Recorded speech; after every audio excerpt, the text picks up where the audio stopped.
அருமையான பப்பாயா மற்றும் பால் பழச்சாறு. ஹாய், ஹலோ, வணக்கம். தோசை டு பீஸா உங்களை அன்புடன் வரவேற்கிறது. நான் காஞ்சனா ஜெயக்குமார். குளிர்ச்சி தரும் வெயில் கால பதார்த்தங்கள்.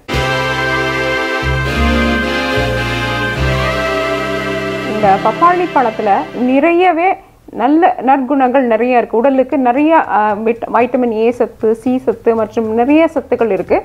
இந்த பப்பாயாவை நிறைய பேருக்கு அதனுடைய சுவையில் இனிப்பு இல்லாதனால கொஞ்சம் பிடிக்கிறதில்ல. ஆனால் அப்படி இருந்தாலும் அதை எப்படி அருமையாக சுவையாக செய்து சாப்பிடலான்னு பார்க்கலாம் வாங்க.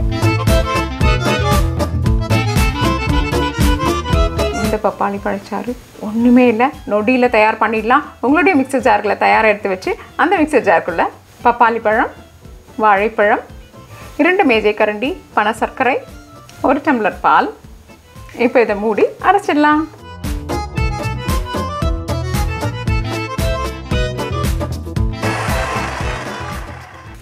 நம்மளுடைய பழச்சாறு தயார்.